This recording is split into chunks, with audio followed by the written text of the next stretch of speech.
Hello everyone, today let's solve the problem number 2 to 6. Invert binary tree. Right, so what the question states here, given the root of the binary tree, invert the tree and return its root. So we just have to invert the tree. While we say invert the tree, so we have to interchange the nodes that is present at the left and right subtrees, right? So here they have given 4 to 7. This will be 4, 7, 2 initially. That's what they have shown here. And 1 and 3, so here 1 and 3 will be moved to the right one. And 6 and 9 will move to the left side, and finally we will be interchanging the nodes here. So this 1 and 3 moves to the right, this becomes 3 and 1. So that's what they have shown, and 6 and 9 moves to the left, and while we interchange the node it will be 9 and 6. So that's what they have given in the this one, input and output. This will be 4, 7, 2, 9, 6, 3, 1. I hope the question is clear. Same goes with this one, example 2 and example 3. When there are no elements at all, we'll just return empty array. So this is what they have given here. So let's discuss the approach, and let's discuss all the edge cases one by one, and then finally let's write the code and discuss the complexities. So as usual, initially let's discuss the approach here. So what will be the approach here? Just give me a second here. We'll be going with the recursive approach here, or the recursion, right? So for each node, we will swap its left and right child. So for each node, we will swap its left and right child. That's what we will be doing in the first step. So after this one, we can just recursively repeat the process for left and right subtrees as well. So for each node, suppose if we consider 4, we will be swapping its left and right child. Here you can clearly see 7 and 2 will be swapping this one, and after this one, if there are more elements found, then we will recursively repeat the process for the left and right subtrees as well. We will swap this one, and then we will interchange the nodes in the similar way, right? So the same thing, this will be the approach that we'll be going with, basically the recursive approach. So let's discuss the edge cases one by one, and then we can finally write the. So the first edge case that we are going here as this one. We are going with the first edge case, empty tree here. Let me consider here empty tree here. Input, let me consider here empty, right? So empty tree we are considering. Input empty, the output will be empty array here. So an empty tree means root equals null. We know that one. Root will be null, and the function immediately returns null. So this is one edge case. So the next edge case will be single tree node. So I'll just give here single tree node. Input, let's consider here, let's give here root equals 1. So the output will be 1 here. Why the output will be 1 here? Because the tree has only one node with no left or right children. So this is having 1, and we don't have any left or right subchildren. So after inverting, the tree remains unchanged, as there is nothing to swap here. We don't need to swap anything over here, right?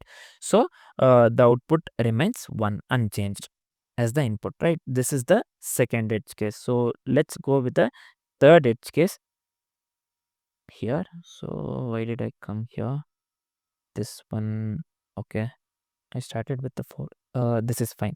So let's discuss the third edge case, nothing but 2-level tree here. Let me give here 2-level tree here. When I say 2-level tree, suppose if the node is having the left subtree but not the right subtree, then this is nothing but the 2-level tree. I'll just consider here for the example sake.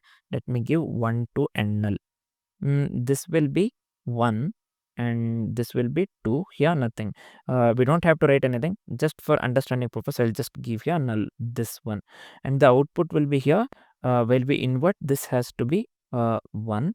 And we are just inverting this 1 to the right side, right? 2.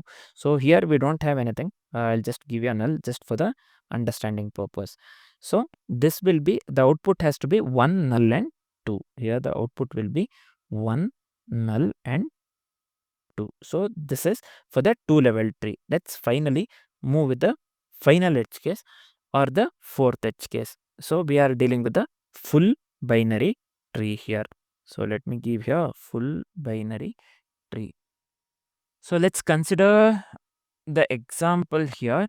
4271369. So this one same as the example one, right? So I'll just give you the output will be 472 this one 963 and 1 here. So the tree we have here is input tree. I can just give in this way 4 2 7. This one will be 1 and 3. This one will be 6 and 9. So first the output tree will be, we are interchanging here or swapping. This one will become 7 2, and this one this gets interchanged to this one here. We are swapping to this one 6 9, and when we interchange or swap, this will become 9 and 6, and finally same goes with the right one as well. This will be 1 and 3. Sorry, this will be 1 and 3 they have given, right? 3 and 1. This has to be 3 and 1. So the output will be 4729631. So this is one edge case. So what are the edge cases that we discussed? One thing is empty tree, single tree node. Third one was for two level tree, and the fourth one was for full binary tree. So these are the four edge cases that we need to keep in mind. So next, let's start writing the code. I'll just explain the code while writing the code itself, and then finally discuss the complexity of the code that we have. Let's write the code here. As we had discussed in the approach, if first thing is, if the root is null, we have to return null. This is the base case, right? This is simple. If root is null, we have to just return null here in this case. So the next thing is, let's swap left and right children using destructuring. So I'll just give here root dot left, comma root dot right here. This one, we are making use of the recursive function here. I'll just copy this one, invert tree of root dot right. This is fine. Same goes with the next one. I'll just let me paste this one. This one will be let me copy this one entirely. Instead of right, let's make this one left. So we are just swapping the right and left and right children using destructuring here. Finally, we have to return the current node of the after the inversion, right? So let's return root here. So let me format this one once and let me hit the run button. So here you can clearly see the sample test cases are getting passed. Let me hit the submit button now.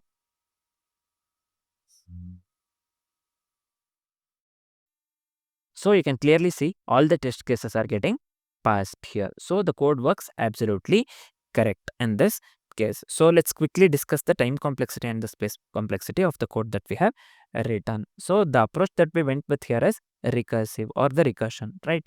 So overall time complexity would be here big O of n. So I'll just give here time complexity big O of n. Why the time complexity here is big O of n? Because we are visiting every node once, right? So the time complexity here is linear with respect to the number of nodes that is present in the tree. So overall time complexity would be obviously big O of n. So what will be the space complexity here? The overall space complexity would be big O of h. Why here the space complexity is big O of h? Because it depends on the recursion stack. So which is proportional to the height of the tree. So in the worst case, well, I say in the worst case, we can consider the skewed tree, h will be equal to n, and in the best case, nothing but the balanced tree, h will be equal to log n. So overall space complexity would be here big O of h, right? And just give here big O of h in this case. So I hope the solution is completely clear. For now, this is it. Thanks for watching, guys.